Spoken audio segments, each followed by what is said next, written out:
ನಮಸ್ಕಾರ. ಮನಿ ಮಾರ್ಗ ಯೂಟ್ಯೂಬ್ ಚಾನಲ್ಗೆ ಸ್ವಾಗತ. ವಾರದ ವಿಶ್ಲೇಷಣೆಗೆ ಬಂದಿದ್ದೇನೆ. ಏಪ್ರಿಲ್ 26ನೇ ತಾರೀಕು ಭಾನುವಾರ, ಸುಮಾರು 9 ಗಂಟೆ 10 ನಿಮಿಷ ಆಗಿದೆ. ವಾರದ ವಿಶ್ಲೇಷಣೆ ಈ ವೀಕಿಂದು 27ನೇ ತಾರೀಕಿಂದ 30ನೇ ತಾರೀಕು. 1ನೇ ತಾರೀಕು ರಜಾ ಇದೆ, ಮೇ ಡೇ ಆಗಿ. ಹಾಗಾಗಿ 4 ದಿವಸ ಇರುತ್ತೆ ಈ ವೀಕಲ್ಲಿ. ಸೊ 4 ದಿವಸದ ಏನಿರ್ಬೋದು, ಟ್ರೆಂಡ್ ಹೆಂಗಿದೆ ಸ್ವಲ್ಪ ಅನಲೈಸ್ ಮಾಡೋಣ. ಮೇಜರ್ ಆಗಿ ಒಂದು ಮಾತುಕತೆ ನಡಿಬೇಕಾಗಿತ್ತು ಇರಾನ್ ಮತ್ತೆ ಅಮೆರಿಕದ್ದು. ಅದೇನು ಅಪ್ಡೇಟ್ ಬಂದಿಲ್ಲ ಫರ್ದರ್. ಮೋಸ್ಟ್ಲಿ ಏನು ಮಾತುಕತೆ ಅಂತ ಇದ್ದಿದ್ದು ಕ್ಯಾನ್ಸಲ್ ಆಗಿರ್ಬೋದು. ಬಟ್ SGX ನಿಫ್ಟಿ ಸದ್ಯಕ್ಕೆ 180 ಪಾಯಿಂಟ್ಸು ಪ್ಲಸ್ ತೋರಿಸ್ತಾ ಇದೆ. ಬಟ್ 100% ಅದು ವ್ಯಾಲಿಡ್ ಅಂತ ನಾನು ಜನರಲ್ ಆಗಿ SGF ನಿಫ್ಟಿ ಏನಿದೆ ಅದನ್ನ ಜನರಲ್ ಆಗಿ ನಾನು ಫಾಲೋ ಮಾಡಲ್ಲ. ಒಂದು ಫ್ಯೂಚರ್ ಬೇಸ್ಡ್ ಪ್ರೈಸ್ ಇಂದ ಅದು ಆಕ್ಟ್ ಆಗ್ತವೆ. But gap up gap down ಇದೆಲ್ಲ ಬೇರೆ ಬೇರೆ ಫ್ಯಾಕ್ಟರ್ ಇಂದ ಒಂದು ವರ್ಕ್ ಆಗುವಂಥದ್ದು. ಫೈನಲ್ ಡೈರೆಕ್ಷನ್ ಅದರಿಂದ ಅಪ್ಡೇಟ್ ಆಗುತ್ತೆ ಆಮೇಲೆ. ಸೊ ಹಾಗಾಗಿ ಒಂದು SGX ನಿಫ್ಟಿನೇ ಒಂದು ಫೈನಲ್ ಡೈರೆಕ್ಷನ್ ಅಂತ ನಾವು ತಗೊಂಬಾರ್ದು. ಮತ್ತೆ ಈ ವಿಡಿಯೋದಲ್ಲಿ ಏನೇ ಒಂದು ಹೇಳಿದ್ರು ಒಂದು ಎಜುಕೇಶನಲ್ ಪರ್ಪಸ್ ಆಗಿ ನೀವು ನಿಮ್ಮ ಕಡೆಯಿಂದ ಒಂದು ಅನಾಲಿಸಿಸ್ ಮಾಡಬೇಕಾಗತ್ತೆ.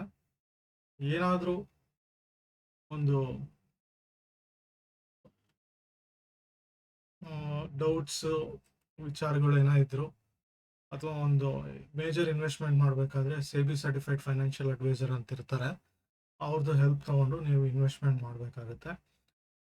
ಮತ್ತು ನಿಮ್ಮ ಕಡೆಯಿಂದ ಒಂದು ಹಾರ್ಡ್ ಆ್ಯಂಡ್ ಮನಿ ಇರೋದ್ರಿಂದ, ರಿಸ್ಕ್ ಇರೋದ್ರಿಂದ ಸ್ಟಾಕ್ ಮಾರ್ಕೆಟಲ್ಲಿ ಸ್ವಲ್ಪ ನೋಡಿಕೊಂಡು ಹೂಡಿಕೆ ಮಾಡಬೇಕಾಗುತ್ತೆ. ವಿಡಿಯೋ ಪ್ರಾರಂಭಕ್ಕೆ ಮುಂಚೆ ಡಿಸ್ಕ್ಲೇಮರ್ ಅಂತ ಹೇಳ್ತಾ ಇದ್ದೀನಿ, ಇದು educational purpose.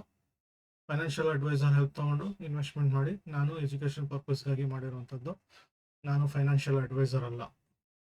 SEBI certified financial advisor ಆಗಿದ್ರೆ ಮಾತ್ರ 100% ಅಂತ ವ್ಯಾಲ್ಯೂಡ್ ತೊಗೊಂಡು ನೀವು ಇದು ಮಾಡಬೇಕು. ಬಟ್ ಒಂದು ಫೇರ್ ಓವರ್ ಆಲ್ ಪಿಕ್ಚರ್ ಅಂತ ಕೊಟ್ಟಿರ್ತೀವಿ. ಬುಲ್ಲಿಶ್ ಅಥವಾ ಬೇರಿಶ್ ಅಂತ ನೇರವಾಗಿ ನಾವು ಹೇಳೋಂಗಿಲ್ಲ, ಅದು ನೀವು ತಿಳ್ಕೊಬೇಕಾಗತ್ತೆ. ಮಾರ್ಕೆಟ್ ಟ್ರೆಂಡ್ ಹಿಂಗಿರುತ್ತೆ, ಮುಂದೆ ಹೆಂಗಾಗುತ್ತೆ ಅಂತ ಒಂದು ಫೇರ್ ಒಂದು ಪಿಕ್ಚರ್ ಸಿಗುತ್ತೆ. 100% ಪಿಕ್ಚರ್ ಅಂತಲ್ಲ. ಮೊದಲಿಗೆ ನಿಫ್ಟಿ ತಗೊಳ್ಳೋಣ. ನಿಫ್ಟಿ ಆ್ಯಕ್ಚುಲಿ ಹೋಗ್ಬೇಕಾದ್ರೆ ಮೊನ್ನೆ ಎಸ್ಪೆಷಲಿ ನಾನು ಹಳೆ ವಿಡಿಯೋಗಳು ನೋಡಿದ್ರೆ ಹೇಳ್ಬೋದು, ಯಾವಾಗ ಒಂದು ಕನ್ವರ್ಷನ್ ಲೈನ್ ಬ್ರೇಕ್ ಆಯಿತು, ಒಂದು ಗ್ಯಾಪ್ ಅಪ್ ಆಯಿತು, ಮತ್ತೆ ಒಂದು ಕ್ಲೌಡಲ್ಲಿ ರಿಜೆಕ್ಷನ್ ಬರ್ಬೋದು ಅಂತ ಹೇಳ್ತಾ ಇದ್ದೆ. ಕ್ಲೌಡ್ ಎಸ್ಕೇಪ್ ಆಗೋಕ್ಕೆ ಸುಮಾರು ಟೈಮ್ ಬೇಕಾಗ್ಬೋದು, ಮೊಮೆಂಟಮ್ ಅಂತ ಹೇಳ್ತಾ ಇದೆ. ಎಕ್ಸಾಕ್ಟ್ ಆಗಿ ಕ್ಲೌಡಲ್ಲಿ ರಿಜೆಕ್ಟ್ ಆಗಿದೆ. ನೀವು 2 3 4 ವೀಕಿನ ವಿಡಿಯೋ ಹಿಂದೆ ನೋಡಿದ್ರೆ ನಿಮ್ಗೆ ಗೊತ್ತಾಗುತ್ತೆ. ಈ ವೀಕಿಂದ ಅಲ್ಲ, ಇದು ಮುಂಚೆನೇ ಹೇಳಿದ್ದೀನಿ.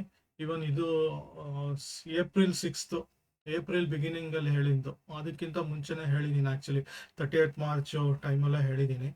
ಸೊ ಏನೇ ಬಂದರೂ ಕ್ಲೌಡ್ ಒಳಗಡೆ ಆಟ ಆಡ್ತವೆ. ಕ್ಲೌಡಿಂದ ಒಂದು ಎಸ್ಕೇಪ್ ಆಗೋಕ್ಕೆ ಮೊಮೆಂಟಮ್ ಬೇಕು. 100% ಬುಲಿಶ್ ಅಂತ ಇಲ್ಲ ಮಾರ್ಕೆಟು. ಸೊ ಅದೆಲ್ಲ ನೋಡ್ಕೊಳ್ಳಿ ಅಂತ ಹೇಳ್ತಾ ಇದ್ದೆ. ಸೊ ಯಾವುದೇ ಒಂದು ಕನ್ವರ್ಷನ್ ಲೈನಲ್ಲಿ ಜನರಲ್ ಆಗಿ ಸಪೋರ್ಟ್ ತೊಗೊಂಡ್ರೆ ಅದಕ್ಕೆ ಒಂದು ಫಾಲೋ ಮಾಡ್ಕೊಂಡು ಹೋಗುವಂಥ ಮಾರ್ಕೆಟ್ ಇರ್ತವೆ. ಸೊ ಇಚಿಮೋಕೋ ಕ್ಲೌಡ್ಗಳು ತುಂಬ ಒಂದು ಸ್ಟ್ರಾಂಗ್ ಆಗಿ ಮ್ಯಾಗ್ನೆಟ್ ಥರ ವರ್ಕ್ ಆಗುತ್ತೆ. ಸೊ ಮುಂದಿನ ಒಂದು 3-4 ತಿಂಗಳು ಇದ್ರ ಪ್ರಕಾರನೇ, ಈವನ್ ಅಪ್ ಟು ಸೆಪ್ಟೆಂಬರ್ ತನಕ ಹೇಳ್ಬೋದು, ಎಂಡ್ ತನಕ. ಸೊ ಒಂದು ಮೇಲ್ ಹೋಗುವಂಥದ್ದು, ಕೆಳಗೆ ಬರೋವಂಥದ್ದು, ಅಥವಾ ಒಂದು ಪೂರ ಕೆಳಗೆ ಹೋಗಿ ಒಂದು ಅಪ್ ಟ್ರೆಂಡ್ ಹೋಗುವಂಥದ್ದು. 100% ಬುಲ್ಲಿಶ್ ಬೆರಿಶ್ ಅಂತ ಹೇಳಲ್ಲ ನಾನು. ಸೊ ಈ ವಿತಿನ್ ಕ್ಲೌಡಲ್ಲಿ ಏನೇನು ಆಗಬೇಕೋ ಅದು ಆಟ ಆಡ್ಕೊಂಡು ಸ್ವಲ್ಪ ಮಾರ್ಕೆಟಲ್ಲಿ ಇರ್ತವೆ. ಸೊ ಸಡನ್ನಾಗಿ ಈಗ 100% ಬುಲ್ಲಿಶ್ ಆಗಬೇಕಂದ್ರು ಏನಿಲ್ಲ ಅಂದರೂ ಇನ್ನೂ 2000 ಪಾಯಿಂಟ್ಸ್ ಅಷ್ಟು ಮೇಲ್ಗಡೆ ಬರಬೇಕು. ಸದ್ಯಕ್ಕೆ ಒಂದು 500 ಪಾಯಿಂಟ್ ಬಂದರೂ ವಿತಿನ್ ಕ್ಲೌಡ್ ಆಗಿ ಮತ್ತೆ ಕ್ಲೌಡ್ಗೆ ಬೇಸ್ ಟಚ್ ಆಗಿ ಟ್ರೈ ಮಾಡುತ್ತೆ. ವೀಕ್ಲಿಲಿ ಒಂದು ಬಿಗ್ ಕ್ಲೌಡ್ ಇದೆ, ಡೈಲಿಲಿ ಸಹ ಥಿನ್ ಕ್ಲೌಡ್ ಇದೆ. ಬಟ್ ಥಿನ್ ಕ್ಲೌಡ್ ಇದ್ರೆ ಏನಾಗುತ್ತೆ ಅಂದರೆ ಒಂದು ಅಪ್ ಟ್ರೆಂಡ್ ಹೋಗಿ ತಿರ್ಗಾ ಕ್ಲೌಡ್ಗೆ ವಾಪಸ್ ರಿಜೆಕ್ಟ್ ಆಗಿ ಆಚೆ ಬರುವಂಥದ್ದು ಇರ್ತವೆ. ಸೊ ಕ್ಲೌಡಲ್ ಬೇಸಿಸ್ ಪ್ರಕಾರನೇ ನಾವು ನೋಡಿದ್ರೆ 100% ಇದು ಪಾಸಿಟಿವ್ ಅಂತಲ್ಲ. ಸೊ ಓವರ್ ಆಲ್ ಒಂದು ಬಿಗ್ ಮೂಮೆಂಟ್ ಟ್ರೈ ಮಾಡ್ತಾ ಇದೆ ಮಾರ್ಕೆಟು. ಬೇಕಿದ್ರೆ ನೋಡ್ಬೋದು ನೀವು, ಒಂದು ಅಪ್ ಟ್ರೆಂಡ್ ಇಲ್ಲಿಂದ ಒಂದು 10-12% ಬರಬೇಕು ಅಂತ ನಾವು ಎಕ್ಸ್ಪೆಕ್ಟ್ ಮಾಡ್ತೀವಿ. ಬಟ್ ಮಾರ್ಕೆಟ್ ಹಾಗೆ ಎಕ್ಸಾಕ್ಟ್ ಆಗಿ ಅಷ್ಟು ವರ್ಕ್ ಆಗಬೇಕು ಅಂತೇನಿಲ್ಲ. ನೀವು ಇಲಿಯಟ್ ವೇವ್ಸು, ಸೂಪರ್ ಟ್ರೆಂಡು ಇಂಥದ್ದೆಲ್ಲ ಏನೇ ಹಾಕೊಂಡ್ರು ಸಹಿತ ಬುಲ್ಲಿಶ್ ಅಂತ ತೋರಿಸುತ್ತೆ, ಬಟ್ ಆಕ್ಚುಲ್ ಆಗಿ ಬುಲ್ಲಿಶ್ ಅಲ್ಲ ಇದು ಮಾರ್ಕೆಟಲ್ಲಿ. ಒಂದು ಸೈಡ್ ವೇಸ್ ಹೋಗೋ ಸಾಧ್ಯತೆ ಜಾಸ್ತಿ ಇರ್ತವೆ. ಹಿಂದೆನೂ ಸಹಿತ ಹೀಗೆ ಆಗಿತ್ತು. ಸೊ ಅದೇ ತರ ಒಂದು ಇಲ್ಲೂ ಸಹಿತ ಒಂದು ವಿತಿನ್ ದಿಸ್ ಕ್ಲೌಡ್ ಅಲ್ಲೇ ಆಟ ಆಡೋಕ್ಕೆ ಟ್ರೈ ಮಾಡುತ್ತೆ. ಕ್ಲೌಡ್ ಇಂದ ಎಸ್ಕೇಪ್ ಆದ್ರೂ 1 or 2 ಕ್ಯಾಂಡಲ್ ಸಸ್ಟೈನ್ ಆಗಬೇಕು, ನೀಟಾಗಿ ಒಂದು ಸಸ್ಟೈನ್ ಆಗಿ ಆಚೆ ಬರಬೇಕು. ಹೈಯರ್ ಹೈ ಮಾಡದ ಹೊರತು ಒಂದು ಆ, ಇದಿಲ್ಲ. ಮಾರ್ಕೆಟ್ ಅಲ್ಲಿ ಅಪ್ ಟ್ರೆಂಡ್ ಹೋಗಲ್ಲ.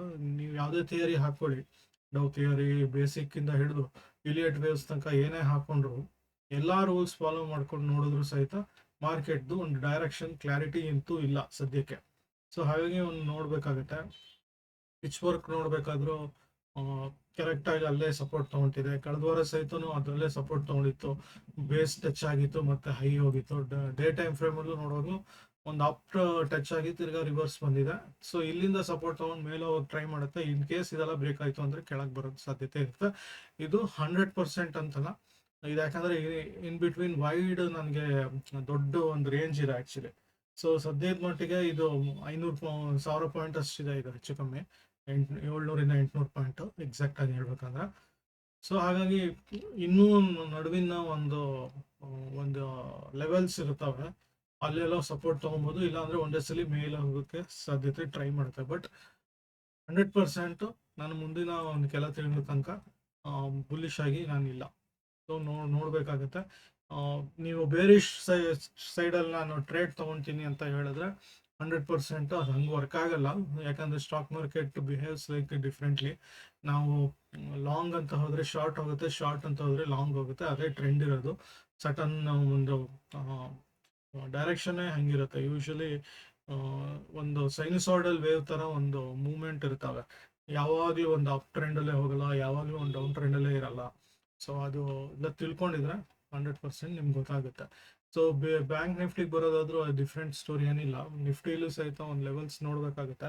ಪ್ರೀವಿಯಸ್ ವೀಕ್ಸ್ದು ಒಂದು 23,560 ಲೆವೆಲ್ ನೋಡ್ಬೇಕಾಗುತ್ತೆ. ಇದೆಲ್ಲ ಮಾರ್ಕಿಂಗ್ಸ್ ನೀವು ಮಾಡ್ಕೊಂಡ್ರೆ ಗೊತ್ತಾಗುತ್ತೆ. ಇದು ಕೆಲವು ಹಳೆ ವಿಡಿಯೋದಲ್ಲಿ ಒಂದು ತೋರಿಸಿದೀನಿ ಹೆಂಗ್ ಮಾಡೋದು ಅಂತ. ದೊಡ್ಡ ವಿಷಯ ಅನ್ನಲ್ಲ ಅದು. ಇಲ್ಲ ಬೇಸಿಕ್ ಆಗಿ ನೀವು ಸಪೋರ್ಟ್ ರೆಸಿಸ್ಟೆನ್ಸ್ ಪ್ಯೂರ್ ಟೇಬಲ್ ಯಾವ್ದಾದ್ರು ಹಾಕೊಂಡು ವರ್ಕ್ ಮಾಡ್ಬೋದು. ಇದರಲ್ಲಿ ಒಂದು ಬೆಸ್ಟ್ ಪಾರ್ಟ್ ಏನಂದ್ರೆ ಕ್ಲೌಡ್ ಇಂದ ಆಚೆ ಬಂದಂಗೆ ಬಂತು, ಬಟ್ ಅಲ್ಲೇ ಒಂದು ಕ್ಲೋಸ್ ಆಗಿದೆ. ಕ್ಲೋಸ್ ಬಂದ್ಬಿಟ್ಟು ಆಲ್ಮೋಸ್ಟ್ 56,089 ಹತ್ರ ಆಗಿದೆ. ಸೊ ಇಲ್ಲಿ ಬಂದ್ಬಿಟ್ಟು ವಾಪಸ್ ಆಲ್ಮೋಸ್ಟ್ ಟಚ್ ಆಗಿದೆ ಕ್ಲೌಡ್ಗೆ. ಸೊ ಮೊಮೆಂಟಮ್ ಅಂತೂ ಜಾಸ್ತಿ ಬೇಕು. ಇದು ಹೇಳ್ದಂಗೆ ಇಲ್ಲೂ ಸಹಿತ ಮ್ಯಾಗ್ನೆಟ್ ತರ ಬಿಹೇವ್ ಆಗ್ತಾ ಇದೆ. ಸೊ ನೋಡ್ಕೊಬೇಕು. ಡೈಲಿ ಟೈಮ್ ಫ್ರೇಮ್ ಬರೋದಾದ್ರೂ ಸೇಮ್ ಎಕ್ಸಾಕ್ಟ್ಲಿ ಸೇಮ್ ನಿಫ್ಟಿಲಿ ಹೆಂಗಾಯ್ತು, ಕ್ಲೌಡ್ ಹತ್ರ ಬಂದು ರಿಜೆಕ್ಟ್ ಆಗಿದೆ. ಕನ್ವರ್ಷನ್ ಲೈನ್ ಇಂದ ಮೇಲಿದೆ, ಬೇಸ್ ಲೈನ್ ಟಚ್ ಆಗೋಕ್ ಸಾಧ್ಯತೆ ಇರ್ತವೆ ಜನರಲ್ ಆಗಿ. ಆಮೇಲೆ ಒಂದು ಮೊಮೆಂಟಮ್ ಬರುತ್ತೆ. ಮೊಮೆಂಟಮ್ ಬಂದ್ಮೇಲೂ ಸಹಿತ ವೀಕ್ಲಿ ಟೈಮ್ ಫ್ರೇಮ್ ನೋಡಿದ್ರೆ ಇಲ್ಲೂ ಸಹಿತ ಕಂಪ್ಯಾರಿಟಿವ್ಲಿ ನಿಫ್ಟಿಗಿಂತ ಬೆಟರ್ ಒಂದು ಅಪ್ ಟ್ರೆಂಡ್ ಹೋಗ್ಲಿಕ್ಕೆ ಸಾಧ್ಯತೆ ಇದೆ ಅದಕ್ಕಿಂತ. ಬಟ್ ಇದು ಬಿಗ್ ಕ್ಲೌಡ್ ಆಗಿರೋದ್ರಿಂದ ಇಲ್ಲೂ ಸಹಿತ ಒಂದು ಅಷ್ಟು ಸಾಧ್ಯತೆ ಒಂದು ಏನಂತಾರೆ 100% ಬುಲ್ಲಿಶ್ ಅಂತಲ್ಲ. ನೀವು ನೋಡ್ಬೇಕಾಗತ್ತೆ ಹೆಂಗೋಗುತ್ತೆ. ಸಾರಿ, ಇದು ಲೈನ್ ಸ್ಪ್ಯಾನ್ಗಳು ಇದು ಹಾಕೊಂತೀನಿ ಗೊತ್ತಾಗಲಿ ಅಂತ. ಸೊ ಇದು ನೋಡಿದ್ರೆ ಗೊತ್ತಾಗುತ್ತೆ ನಿಮಗೆ 100% ಇದ್ರೊಳಗೆ ಆಟ ಆಡಕ್ಕೆ ಟ್ರೈ ಮಾಡುತ್ತಾ. ಸೊ ನಿಫ್ಟಿಲು ಬ್ಯಾಂಕ್ ನಿಫ್ಟಿಲು ಇದಿದೆ. ಬ್ಯಾಂಕ್ ನಿಫ್ಟಿಗಿಂತ ಒಂದು ಸ್ವಲ್ಪ ಬೆಟರ್ ಇದೆ, ಬಟ್ 100% ಇದು ಸಹಿತ ಇದಿಲ್ಲ. EMA SMA ನಾನು ಫಾಲೋ ಮಾಡಲ್ಲ ಜನರಲ್ ಆಗಿ. ನೀವು ಹಾಕೊಂಡು ನೋಡಿ 50 ಎಲ್ಲ EMA 50 EMA ಇರ್ಬೋದು, 100 EMA ಏನೋ ಇದ್ರು ಒಂದು ಅಪ್ ಟ್ರೆಂಡಲ್ಲಿ ಹೋಗ್ತಿದೆ. ಸೊ ಸದ್ಯಕ್ಕಂತೂ ಇಲ್ಲಿ ಸಪೋರ್ಟ್ ತಗೊಳ್ತಾ ಇದೆ, ಇಲ್ಲೂ ಪಿಚ್ ವರ್ಕ್ ಸಹಿತ. ನೆಕ್ಸ್ಟ್ ಆದಷ್ಟು 61,000 ಹತ್ರ ಬರಬೇಕು. 59,900 ಎಲ್ಲ ಬರದೆ ಅದೆಲ್ಲ ಮೇಲೆ ಹೋಗಲ್ಲ. 61,000 ಇಲ್ಲಲ್ಲ.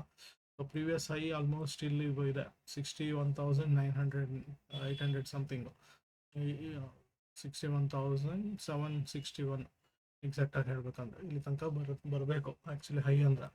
ಇನ್ನೂ ಒಂದು 2,000 4,000 ಅಷ್ಟು 3,500 4,000 ಅಷ್ಟು ಡಿಫ್ರೆನ್ಸ್ ಇದೆ. ಸೊ ಅದು ಗ್ಯಾಪ್ ಎಲ್ಲ ಫಿಲ್ ಆಗೋಕ್ಕೆ ಟೈಮ್ ತಗೊಳುತ್ತೆ. Nifty all time high, bank Nifty all time high ಎಲ್ಲ ಬಂದು ಕೆಳಗಡೆ ಬಂದಿರುವಂಥದ್ದು. ಸೊ ಮಾರ್ಕೆಟಲ್ಲಿ ಲಾಂಗ್ ಮೊಮೆಂಟಮ್ ಅಂಥದ್ದು ಏನು ಸುದ್ದಿ ಇಲ್ಲ. ಅದರಲ್ಲೂ ಒಂದು ಟ್ರಂಪ್ದು ಎವ್ರಿ ವೀಕ್ ಎವ್ರಿ ಡೇ ಒಂದೊಂದು ಚೇಂಜಸ್ ಇರ್ತವೆ. ಇವತ್ತು ಕೂಡ ನೀವು ಅಟ್ಯಾಕ್ ಆಗಿದೆ ಅಂದಮೇಲೆ. ಸೊ ಮುಂದಿನ ದಿನಗಳಲ್ಲಿ ಹೇಗಿರ್ತವೆ ಅಂತ ಗೊತ್ತಿಲ್ಲ. ಸೊ ಮುಂದಿನ ದಿನಗಳಲ್ಲಿ ಆಸ್ಟ್ರೋ ಪ್ರಕಾರ ಒಂದು ಇವೆಂಟ್ಸ್ಗಳು ಅಷ್ಟು ಸಪೋರ್ಟಿವ್ ಆಗಿಲ್ಲ. ಅದರಲ್ಲೂ ಮೇ 15th ನಂತರ ನನ್ನ ಫೇಸ್ಬುಕ್ಕಲ್ಲಿ ಪರಿಹಾರ ಮಾರ್ಗದಲ್ಲಿ ಆಸ್ಟ್ರೋ ಬಗ್ಗೆ ಹೇಳ್ಕೊಂಡಾಗ ಹೇಳಿದ್ದೆ. ಸೊ ಮಾರ್ಸ್ ಮತ್ತು ಸ್ಯಾಟರ್ನ್ದು ಕಂಜಂಕ್ಷನ್ ಏನಿದೆ ಅದು ಜೋರಾಗಿ ಒಂದು ಇಂಪ್ಯಾಕ್ಟ್ ಕೊಡುತ್ತೆ. ಅದ್ರ ಎಫೆಕ್ಟ್ ಆಲ್ರೆಡಿ 1 ತಿಂಗಳು ಮುಂಚೆ ಕೊಡುತ್ತೆ ಅಂತ ಹೇಳಿದೆ. 1 ತಿಂಗಳಿಗೂ ಒಂಚೂರು ಮುಂಚೆನೆ ಕೊಟ್ಟಿತ್ತು. ಸೊ ಆಲ್ಮೋಸ್ಟ್ ಎಫೆಕ್ಟ್ ಹತ್ರ ಬರುವಾಗ, ಅದರಲ್ಲೂ ತುಂಬ ಒಂದು 10 ಡಿಗ್ರಿ ಬರುವಾಗ ಜೋರಾಗಿ ಒಂದು ಯುದ್ಧದ ಥರ ಆಗಿ ಅದೊಂದು ಇರಾನ್, ಇಸ್ರೇಲ್, US ಈ ಮೂರ್ದೇ ಅಲ್ಲದೆ ಬೇರೆ ಬೇರೆ ದೇಶದ್ದು ಒಂದು ಇಶ್ಯೂಸ್ಗಳು ಬರ್ತವೆ. Mean time astro point of view ಒಂದು POK ಒಂದು ಏನಿದೆ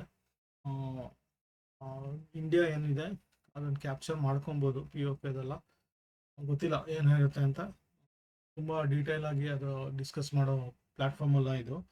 ಬಟ್ ಈ ಥರದ್ದೆಲ್ಲ ಚಾನ್ಸಸ್ ಇದೆ. ಸೊ ನೋಡೋಣ ಹೇಗಾಗುತ್ತೆ ಮಾರ್ಕೆಟ್ಗೆ. ಇನ್ನು ಕಳೆದ ವಾರದ್ದು ಬರೋದಿದ್ರೆ ನಾನು ಮಾರ್ಕ್ ಮಾಡಿ ತೋರಿಸ್ತಿದ್ದೆ ಕಳೆದ ವಾರದ್ದು. ಸೊ ಓವರ್ ಆಲ್ ಓಕೆ ಅನಿಸಿದೆ.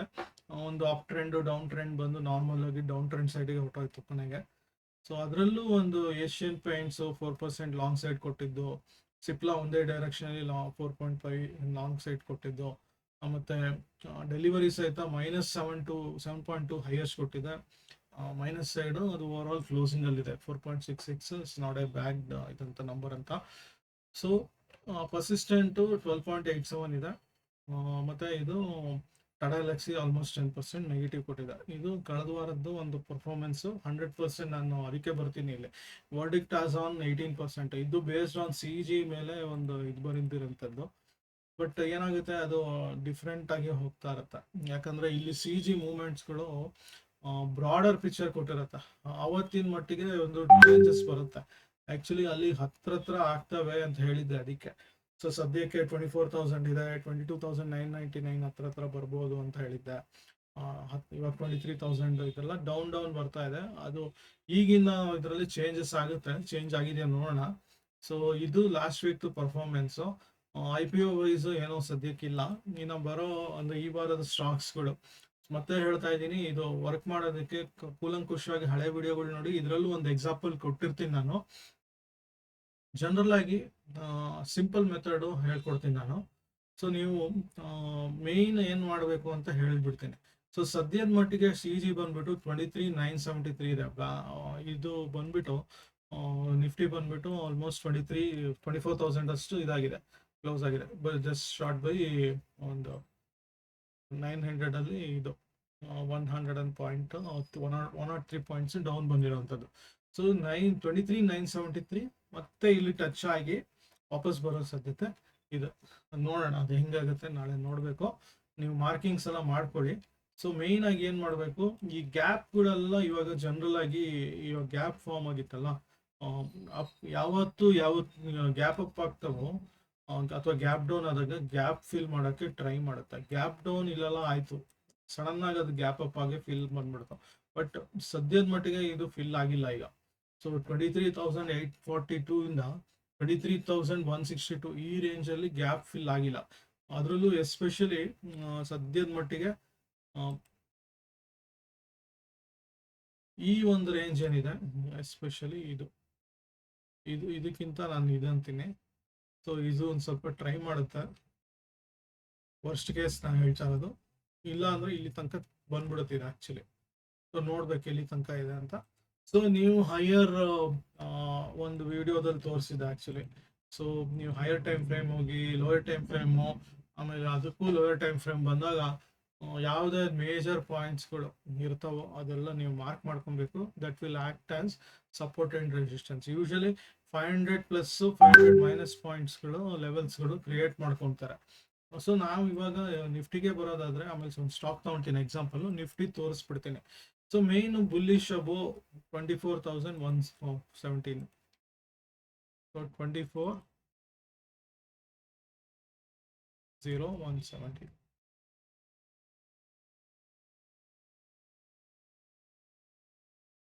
ಇದು 23,788.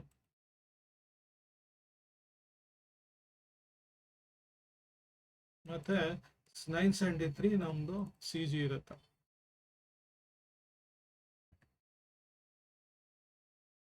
ಇದು ಗ್ರೀನ್ ಮಾಡ್ತೀನಿ, ಇದು ರೆಡ್, CG ಇಲ್ಲಿರುತ್ತೆ. ಸೊ ಏನ್ ಮಾಡ್ಬೋದು, 5 ಮಿನಿಟ್ಸ್ 15 ಮಿನಿಟ್ಸ್ ಬರ್ತೀರಾ, ಬೇಕಿದ್ರೆ ನಾಳೆ 15 ಮಿನಿಟ್ಸ್ ಇದು ಮಾಡ್ಕೊಳ್ಳಿ. ಹೆಂಗೆ ಇದು ಮಾಡುತ್ತೆ ಜನರಲ್ ಆಗಿ ಹೇಳ್ದಂಗೆ ಆದಷ್ಟು ಇಲ್ಲಿ ಟಚ್ ಮಾಡೋಕ್ಕೆ ಟ್ರೈ ಮಾಡುತ್ತೆ, ಮತ್ತೆ ಇಲ್ಲಿ ಅಪ್ ಟ್ರೆಂಡ್ ಹೋಗೋಕ್ಕೆ ಟ್ರೈ ಮಾಡುತ್ತೆ. ಇನ್ ಬಿಟ್ವೀನ್ ಏನೇ ಇದ್ರು ಯಾವುದೇ ಒಂಥರ ಟ್ರೇಡ್ ಇರಲ್ಲ. ಸೊ ಗ್ಯಾಪ್ ಎಲ್ಲ ಇದಾವೆ, ಇಲ್ಲೂ ನೋಡ್ಬೋದು ಲೋವರ್ ಟೈಮ್ ಫ್ರೇಮಲ್ಲಿ ಈ ಗ್ಯಾಪ್ ಅಂತೂ 100% ಫಿಲ್ ಮಾಡೋಕ್ಕೆ ಟ್ರೈ ಮಾಡುತ್ತೆ. ಅದರಲ್ಲೂ ಈ ಒಂದು ದೊಡ್ಡ ಗ್ಯಾಪ್ ಏನಿದೆ ಆದಷ್ಟು ಫಿಲ್ ಮಾಡೋಕ್ಕೆ ಟ್ರೈ ಮಾಡುತ್ತೆ. ನೋಡೋಣ ಹೆಂಗೆ ಹೋಗುತ್ತೆ, ನಾಳೆ ನೋಡ್ಬೇಕಾಗುತ್ತೆ. So 15 minutes high and low important ಆಗ್ತವೆ. ಅದರಲ್ಲೂ 238 ಹಿಂದೆ ಎಲ್ಲ ಹೇಳಿದ್ದೆ, ಆ್ಯಕ್ಚುಲಿ ಸಿಂಪಲ್ ಮೆಥಡು. ಸೊ ನಾನು ಬೇರೆ ಬೇರೆ ಮೆಥಡ್ಗೆ ಬೇರೆ ಬೇರೆ ಒಂದು ಫಿಬಿನಾಶಿ ಹಾಕೊಂಡಿರ್ತೀನಿ. ಸೊ ಫಿಬಿನಾಶಿಯಲ್ಲಿ ಸದ್ಯಕ್ಕೆ ಇದು ಹಾಕಿರ್ತೀನಿ. ಬೇರೆ ಒಂದು ಟೆಂಪ್ಲೇಟಲ್ಲಿ ಡಿಫಾಲ್ಟ್ ಹಾಕಿರ್ತೀನಿ, ನೋಡೋಣ. ಡಿಫಾಲ್ಟು 263, ಇದು ಬೇರೆ ಪರ್ಪಸ್ಗೆ ಹಾಕ್ಕೊಂಡಿದ್ದು. ಓಕೆ, ನಾನು ಇದನ್ನ 236.618. ಸೊ ಹೈಯಿಂದ ಲೋ ಮಾಡ್ತೀರಾ, ಲೋ ಇಂದ ಹೈ ಮಾಡ್ತೀರಾ, ಅದು ಬಿಕ್ಕಿದ್ದು. ಬಟ್ ಸದ್ಯಕ್ಕೆ ಇದೆರಡೇ ಲೆವೆಲ್ ಇರೋದ್ರಿಂದ ಫಸ್ಟ್ 15 ಮಿನಿಟ್ಸ್ ಇದೆ ಅಂತ ಇಟ್ಕೊಂಡ್ರೆ, ಅಥವಾ ಒಂದು ನಿಮಗೆ ಕನ್ಸರ್ವೇಟಿವ್ ಆಗಿದೆ ಅಂತ ಇದ್ರೆ ಈ ಒಂದು 15 ಅಥವಾ ಒಂದು ಹೈ ಆ್ಯಂಡ್ ಲೋ ಇದ್ರದ್ದು ತಗೊಂಡು ಮಾಡ್ಬೋದು. ಇದ್ರ ನಡುವೆ ಇದ್ರೆ ಈ 100% ಬೇರಿಶು. ಅದರಲ್ಲೂ ನೀವು ಬಿಗ್ ಟ್ರೇಡ್ ತಗೊಳೋರು ಅಂತಿದ್ರೆ ಇದ್ರ ಮೇಲೆ 250 ಪಾಯಿಂಟ್ಸ್, ಇದ್ರ ಕೆಳಗಡೆ 250 ಪಾಯಿಂಟ್ಸ್ ಈ ತರ ಮ್ಯಾನೇಜ್ ಮಾಡಿಬಿಟ್ಟು ಟ್ರೇಡ್ ತಗೊಬೇಕಾಗುತ್ತೆ ಹೆಜ್ಜಿಂಗ್ ಮಾಡೋರು. ಸೊ ಮುಖ್ಯವಾಗಿ ಇಲ್ಲಿ ನಾವು ನೋಡ್ತಿರೋ ಹಂಗೆ ಪೊಸಿಷನಲ್ ಟ್ರೇಡರು ಅದು ಒನ್ ಡೈರೆಕ್ಷನ್ ತಗೊಳೋರು ಇದರಿಂದ ಮೇಲೆ 618 ಮತ್ತೆ 236 ಲೆವೆಲ್ಸ್ ಯಾವ ಕಡೆ ಬ್ರೇಕ್ ಆಗುತ್ತೆ ಅಂತ ನೋಡಿಕೊಂಡು ರೀಟೆಸ್ಟ್ ಅಲ್ಲಿ ಎಂಟ್ರಿ ತಗೊಬೇಕಾಗತ್ತೆ. ಮುಖ್ಯವಾಗಿ ರೀಟೆಸ್ಟ್ ಇಂಪಾರ್ಟೆಂಟ್ ಹೇಳಿದ್ದೆ ನಾನು. ಸೊ ಮುಖ್ಯವಾಗಿ ಹೇಳ್ದಂಗೆ ಇಲ್ಲಿ ತನಕ ಟಚ್ ಆಗ್ಬೋದು, ಮತ್ತೆ ಒಂದು ರಿವರ್ಸ್ ಬರುತ್ತೆ, ಅಥವಾ ಇಲ್ಲಿ ಟಚ್ ಆಗಿ ಡೌನ್ ಬರೋ ಸಾಧ್ಯತೆ ಇರ್ತವೆ. ಸೊ ಅಪ್ ಡೌನು ಇದ್ದಿದ್ದೆ. ಸೊ ಅದನ್ನ ನೋಡಿಕೊಂಡು ಟ್ರೇಡ್ ಮಾಡಬೇಕಾಗತ್ತೆ. ಈ ಸ್ಟಾಕ್ಸ್ಗಳೆಲ್ಲ ನೀವು ಮಾರ್ಕ್ ಮಾಡ್ಕೊಳ್ಳಿ. Nifty, bank Nifty, fin Nifty, mid cap, Sensex general ಆಗಿ ಕೊಟ್ಟಿದ್ದು. ಆದಷ್ಟು ಮೇನ್ ಆಗಿ ಮಿಡ್ ಕ್ಯಾಪ್ ನೋಡೋದು ಒಂದು ಒಳ್ಳೇದು ಅನ್ಸುತ್ತೆ. ಯಾಕಂದ್ರೆ ಮಿಡ್ ಕ್ಯಾಪ್ ಲಾಸ್ಟ್ ವೀಕು ಸಹಿತ ಒಂದು ಅಪ್ ಟ್ರೆಂಡ್ ಅಲ್ಲಿ ಒಂದು ಚೆನ್ನಾಗಿ ಕೊಟ್ಟಿದೆ ಕಂಪ್ಯಾರಿಟಿವ್ಲಿ. ಸೆನ್ಸೆಕ್ಸ್ ಗಿಂತ ಮಿಡ್ ಕ್ಯಾಪ್ ಅಂತ ನೋಡಿ. ಇನ್ನು ಸ್ಟಾಕ್ಸ್ಗಳು ವಿಚಾರ ಬರೋದ್ರೆ ಕೋಲ್ India, Tata tech, Polycab, Bandhan, Ambuja cement, supreme industry, lupin, AB capital ಇದೆ. ಸೊ ಇಲ್ಲಿ ಬೇರಿಶ್ ಬುಲಿಶ್ ಅಂತ ಬಂದಿರುತ್ತೆ, 100% ಅದನ್ನ ನೋಡ್ಬೇಡಿ. ಸೊ ಸದ್ಯದ ಮಟ್ಟಿಗೆ ಬೇರಿಶ್ ಅಂತ ಇದ್ರು ಬುಲಿಶ್ ಹೋಗೋ ಸಾಧ್ಯತೆ ಇರುತ್ತೆ, ಬುಲಿಶ್ ಅಂತ ಇದ್ದಿದ್ದು ಬೇರಿಶ್ ಆಗೋ ಸಾಧ್ಯತೆ ಇರ್ತವೆ. ಸೊ ಮುಖ್ಯವಾಗಿ ಏನಾಗುತ್ತೆ, ನೀವು ಮಾರ್ಕ್ ಮಾಡೋದು ಆ ಮಾರ್ಕಿಂಗ್ ಮೇಲೆ ಡಿಪೆಂಡ್. ಇವಾಗ ಲೂಪಿನ್ ತೋರಿಸ್ತೀನಿ ಎಕ್ಸಾಂಪಲ್ಗೆ. ಎಲ್ಲದಕ್ಕೂ ಸೇಮ್ ಕಾನ್ಸೆಪ್ಟು. ನೀವು ಹೇಗೆ ಒಂದು ಇದಕ್ಕೂ ನೋಡಿ, ಲಾಸ್ಟ್ ಒಂದು ಏನಿಲ್ಲ ಅಂದ್ರೆ ಫೆಬ್ರವರಿಯಿಂದ ಒಂದು ಸೈಡ್ ವೇಸ್ ಅಲ್ಲೇ ಇದೆ. ಸೊ ಆದಷ್ಟು ಇಂಥದ್ದು ಸ್ಟಾಕ್ಸ್ನ ಅವಾಯ್ಡ್ ಮಾಡಿ. ಸೇಫರ್ ಸೈಡಲ್ಲಿ ಮಾರ್ಕೆಟ್ ಏನಾದ್ರು ರಿವರ್ಸಲ್ ಬಂತು ಅಂದರೆ ಯೂಶಲಿ ಫಾರ್ಮಾ ಸೆಕ್ಟರ್ ಚೆನ್ನಾಗಿ ಪರ್ಫಾರ್ಮ್ ಮಾಡುತ್ತೆ. ಯಾವುದಕ್ಕೂ ನೀವು ಮಾರ್ಕಿಂಗಿಗೋಸ್ಕರ ನೋಡ್ಕೊಳ್ಳಿ. ಸದ್ಯಕ್ಕೆ AB ಕ್ಯಾಪಿಟಲ್ ನೋಡೋಣ ಹೆಂಗೆ ಒಂದು ಬುಲಿಶ್ ಇದೆಯಾ ನೋಡೋಣ. ಲೂಪಿನ್ನು ಯೂಶಲಿ ಕೊಡಲ್ಲ, ಪ್ರಾಬ್ಲಮ್ ಕೊಡುತ್ತೆ. ಗ್ಲೆನ್ಮಾರ್ಕು ಅಂತದ್ದು ನೋಡ್ಬೋದು, ಬಟ್ ಲೂಪಿನ್ನು ಬಂದಿದೆ, ಗೊತ್ತಿಲ್ಲ ಹೆಂಗೆ ಅಂತ. ಸೊ ಸದ್ಯಕ್ಕೆ ಇವಾಗ ರಿವರ್ಸ್ ಟ್ರೆಂಡ್ ತೋರಿಸ್ತಾ ಇದೆ. ಸೊ ನನಗೆ ಏನಾದರೆ ಈ ಲೆವೆಲ್ಸ್ಗಳು ವೆರಿ ಇಂಪಾರ್ಟೆಂಟ್ ಆಗ್ತವೆ. ಅದಲ್ಲದೆ ನಾನು ಹೇಳ್ದಂಗೆ ನಾನು 1:1, 1:3 ಏನೇ ಮಾಡಿದ್ರು ನೋಡ್ಕೊಂಡು ಮಾಡಬೇಕಾಗುತ್ತೆ. ನೀವು ರಿಸ್ಕ್ ಹೆಂಗೆ ತೊಗೊಳ್ತೀರೋ ಅದ್ರ ಮೇಲೆ ಡಿಪೆಂಡು. ಜನರಲ್ ಆಗಿ ಫಿಬ್ ರಿಟ್ರೇಸ್ಮೆಂಟ್ಗೆ ನಾನು ಹೇಳ್ದಂಗೆ, ಸೊ ನಂದು ಡಿಫಾಲ್ಟ್ ಆಗಿ ಒಂದು ಸೆಟ್ಟಿಂಗ್ ಇದೆ. ಸೊ ಫಿಬ್ಗೆ ಹೋಗ್ತೀನಿ, ಸದ್ಯಕ್ಕೆ ಹಾಕ್ತೀನಿ ಅದನ್ನು. ಸ್ಟೈಲಲ್ಲಿ ನಾನು ಇದಕ್ಕೆ ಚೇಂಜ್ ಮಾಡಿ ಲೆವೆಲ್ಸ್ಗೆ ಹಾಕ್ಕೊಂಡು ಹಿಂಗೆ ಬಂದಿರ್ತೀನಿ. ಜನರಲ್ ಏನಿದೆ ಅದನ್ನೇ ಇಟ್ಕೊಳ್ಳಿ, ಏನು ತೊಂದರೆ ಇಲ್ಲ. ನನಗೆ ಜಾಸ್ತಿ ಬೇಡ ಅಂತಿದ್ರೆ 1 ಇಟ್ಕೊಳ್ಳಿ, 236 ಇಟ್ಕೊಳ್ಳಿ, ಇದು ಬೇಡ.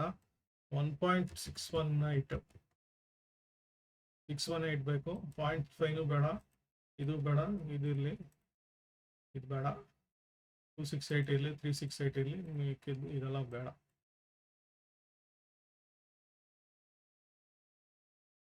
-2 -6.8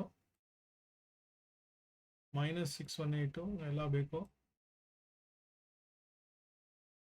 ಹೇಳ್ತಾ ಇದ್ದೀನಿ. ಇದನ್ನೇ ಸೇಮ್ ರಿಪೀಟ್ ಮಾಡಿ ನೀವು ಹಿಂಗೆ ಟ್ರೇಡ್ ತೊಗೊಬೇಕಾಗತ್ತೆ. ಜನರಲ್ ಆಗಿ ಇಷ್ಟು ಮಾಡಿದ್ರೆ ಸಾಕು. 1 -1 ಹಾಕಿದ್ದೀನಿ ಇಲ್ಲಿ.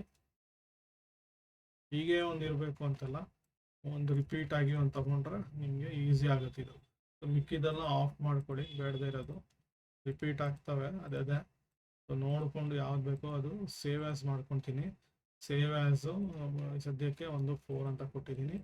ನೀವು ಹಿಂಗೆ ಸೇವ್ ಆ್ಯಸ್ ಮಾಡಿಕೊಂಡು ಪ್ರತಿಯೊಂದು ಇದಕ್ಕೂ ನೀವು ಚೇಂಜ್ ಮಾಡ್ಕೊಬೋದು. ಸೊ ಇದು ಹೆಂಗಾದರೂ ಹಾಕಿಡಿ, ಅದು ತಕ್ಕನಾಗಿ ನೆಗೆಟಿವ್ ಬಾಟಮಿಂದ ಟಾಪ್ಗೆ, ಟಾಪಿಂದ ಬಾಟಮ್ಗೆ ಅದು ನೀವು ಅಡ್ಜಸ್ಟ್ ಮಾಡಬೇಕಾಗುತ್ತೆ.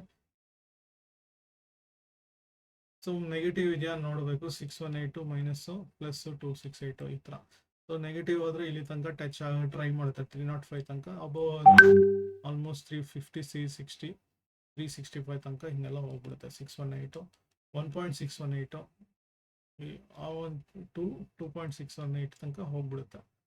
ಸೊ ಅದಕ್ಕೆ ಒಂದು ಲೆವೆಲ್ಸ್ ಹಾಕ್ಕೊಳ್ಳಿ. 2.618 ಮಿಸ್ ಆಯಿತು, 2.618 ಹಾಕಿ 2.618 ಬಂದಿದೆ. ಮೈನಸ್ ಸೈಡು 2.618 ಬಂದಿಲ್ಲ, ಒಂದು ಮೈನಸ್ ಸೈಡು ಇದೆ.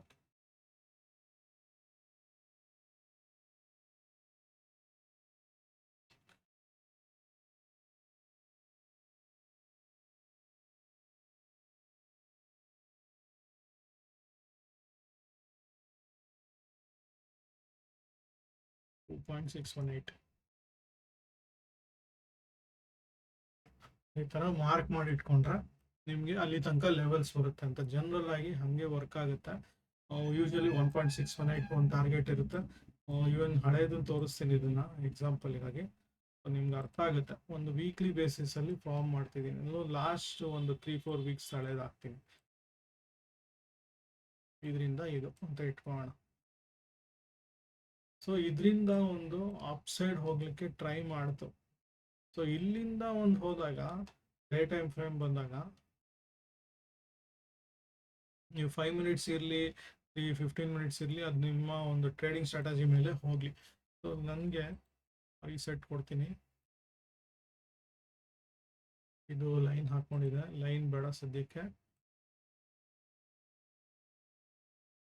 ಯಾವುದೋ ಒಂದು ಮಂತಲ್ಲಿ ಫಾರ್ಮ್ ಆದರೂ ಅಲ್ಲಲ್ಲೇ ತಗೊಳುತ್ತೆ. ಪ್ರೈಸ್ ಆಕ್ಷನ್ಗಳು ಹಾಗೆ ಇರುತ್ತೆ. ಸಾರಿ, ಲಾಕ್ ಮಾಡಬೇಕು. ಲಾಕ್ ಮಾಡ್ಕೊಳ್ಳಿ, ನೀವು ಮರಿಬೇಡಿ. ನೀವೇನೇ ಮಾಡಿದ್ರು ಅಲ್ಲಲ್ಲೇ ಒಂದು ರಿವರ್ಸಲ್ ಬರುವಂಥದ್ದು, ಸಪೋರ್ಟ್ ತೊಗೊಳೋವಂಥದ್ದು, ಸೊ ಈ ಥರದ್ದೆಲ್ಲ ಆಗ್ತವೆ.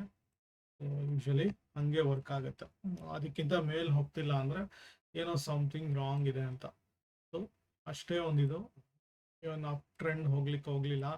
ಸೊ ಎಲ್ಲ ಅಲ್ಲಲ್ಲೇ ಟಚ್ ಆಗಿರುತ್ತೆ. ನಾವು ಇಷ್ಟರಲ್ಲೇ ಒಂದು ಲೆವೆಲ್ಸು ಫಿಬ್ ಬೇಸ್ ಹಾಕ್ಕೊಂಡ್ರು ಸಾಕಾಗುತ್ತೆ. ಸೊ ಇದು ನೀವು ಮಾರ್ಕ್ ಮಾಡ್ಕೊಳ್ಳಿ.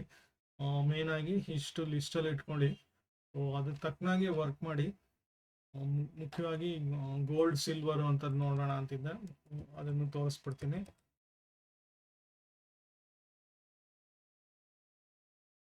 ಸೊ ಸದ್ಯಕ್ಕೆ ಒಂದು ನಾನು ತುಂಬ ದಿವಸ ಹಿಂದೆನೇ ಹೇಳಿದೆ ಇದ್ರ ಬಗ್ಗೆ. ಸೊ ಇವನ್ ಮಾರ್ಕ್ ಮಾಡಿಟ್ಟಿದ್ದೀನಿ. ಈ ರೇಂಜಲ್ಲಿ ಒಂದು ರೇಂಜ್ ಬೌಂಡ್ ಆಗಿರ್ಬೋದು. ಇದ್ರ ತಕ್ಕನಾಗೆ ನೀವು ಸಿಲ್ವರ್ ಗೋಲ್ಡ್ ಇಲ್ಲಿ ಸಹಿತ ಒಂದಿರ್ಬೋದು. ಸೊ ಯಾವಾಗ ಒಂದು ವೀಕ್ಲಿ ಬೇಸಿಸಲ್ಲಿ ಈ ಒಂದು ಲೆವೆಲ್ನ ಬ್ರೇಕ್ ಆಗುತ್ತೆ, ಸೊ ಸದ್ಯಕ್ಕೆ ಇನ್ಸೈಡ್ ಎಲ್ಲ ಆಗ್ತಾ ಇದ್ದಾವೆ. ಸೊ ಇದೆಲ್ಲ ಒಂದು ತಗೊಂಡ್ರು ಪರ್ಟಿಕ್ಯುಲರ್ ಇದೇ ಒಂದು ಕ್ಯಾಂಡಲ್ ಅಂತ ತಗೊಂಡ್ರೆ ಇಂಪಾರ್ಟೆಂಟ್ ಆಗುತ್ತೆ. ಯಾವಾಗ ಇದು ಬ್ರೇಕ್ ಆಗುತ್ತೋ ಆವಾಗ ಒಂದು ಅಪ್ ಸೈಡು ಡಿಸೈಡ್ ಆಗುತ್ತೆ. ಸೊ ಸದ್ಯಕ್ಕೆ ಒಂದು ಸೈಡ್ ವೇಸ್ ಎಲ್ಲ ಇದೆ. ಗೋಲ್ಡ್ ಬರೋದಾದ್ರು ಸೇಮ್ ಅದೇ ಥರ ವೀಕ್ಲಿ ಇಲ್ಲಿ ನೋಡ್ಬೋದು.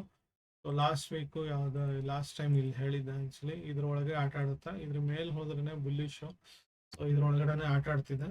ಸ್ವಲ್ಪ ನೋಡ್ಕೊಬೇಕು. ಒಂದು ಟ್ರೆಂಡ್ ಬಂದಂಗೆ ಆಯಿತು. ಅಕ್ಷಯತದ್ಗೆ ಲಾಸ್ಟ್ ವೀಕಿಗೆ ಹೇಳಿದ್ದೆ. ಸೊ ಒಂದು ಟ್ರೆಂಡ್ ಬಂದಂಗೆ ಆಯಿತು. ತಿರ್ಗಾ ಅಲ್ಲೇ ಫ್ಲಾಟ್ ಆಗಿ ಕೂತಿದೆ ಲಾಸ್ಟ್ ವೀಕಿಂದ. ನೋಡಬೇಕು ಹೆಂಗೆ ಹೋಗುತ್ತೆ ಅಂತ.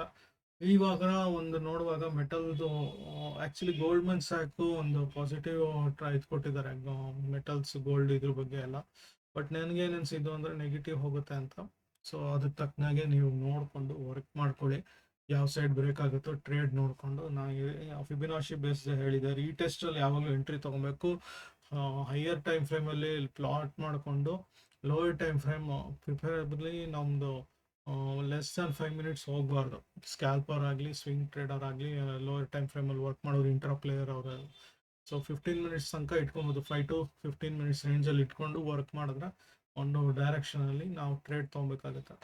ಸೊ ಇದಾಗಿತ್ತು ಈ ವಾರದ ಒಂದು ವಿಶ್ಲೇಷಣೆ. ಏನಾದರೂ ಸಂದೇಹ ಇದ್ದರೆ ಒಂದು ನೋಟ್ ಹಾಕಿ. ಸೊ ಇಚಿಮೋಕು ಯಾವುದೇ ಒಂದು ನೀವು ಟೂಲ್ ಹಾಕ್ಕೊಳ್ಳಿ. ಸೊ ಅದ್ರ ಬೇಸಿಸ್ ಮೇಲೆ ನಮಗೆ ಇದು ಬರುತ್ತವೆ. ಸೊ ಮುಖ್ಯವಾಗಿ ಇಲ್ಲಿ ಒಂದು ಮೇ 1ಗೆ ರಜಾ. ಸೊ ಮೇ 1ದು ಎಫೆಕ್ಟ್ದು ಅಮಾವಾಸ್ಯೆ ಎಫೆಕ್ಟು ಶುಕ್ರವಾರ ಬೀಳುವಂಥದ್ದು. ಯೂಶಲಿ ಶುಕ್ರವಾರ ಅಮಾವಾಸ್ಯೆ ಬಂದರೆ ಒಂದು ಚೆನ್ನಾಗಿರುತ್ತೆ ಜನರಲ್ ಆಗಿ. ಬಟ್ ಹಾಗೆ ನೆಗೆಟಿವ್ ಎಫೆಕ್ಟು ಕೊಟ್ಟಿಲ್ಲ ಕೆಲವು ಸಲ. ಸೊ ಮೊಮೆಂಟಮ್ ಅಂತೂ ಇರುತ್ತೆ, ಅದ್ರ ಎಫೆಕ್ಟು ಒಂದು ಗುರುವಾರದ ದಿವಸ ಇರ್ಬೋದು. ಮತ್ತು ಎಕ್ಸ್ಪೈರಿ ಒಂದು ಸ್ವಲ್ಪ ವೋಲಟೈಲಿಟಿ ಜಾಸ್ತಿ ಇರುತ್ತೆ ಈ ಮಂತು. ತ್ರಯೋದಶಿ ಬರ ಇದೆ ಅವತ್ತು. ಸೊ ಮತ್ತು ಎಕ್ಸ್ಪೈರಿ ಕೂಡ 28. ಸೊ ನೋಡ್ಕೊಳ್ಳಿ, ಅದಕ್ಕೆ ತಕ್ಕನಾಗಿ ಒಂದು ಮಾರ್ಕೆಟಲ್ಲಿ ಸ್ವಲ್ಪ ಹಲ್ಚಲ್ಲು ಕ್ರಿಯೇಟ್ ಆಗುತ್ತೆ. ಸೊ ನೋಡಿಕೊಂಡು ಟ್ರೇಡ್ ತೊಗೊಳೋದು ಒಳ್ಳೆಯದು. ಸೊ ಹುಷಾರಾಗಿ ಟ್ರೇಡ್ ಮಾಡಿ. ಮತ್ತೆ ಸಿಗೋಣ ಮುಂದಿನ ವಾರ. ಅಲ್ಲಿ ತನಕ ಧನ್ಯವಾದಗಳು.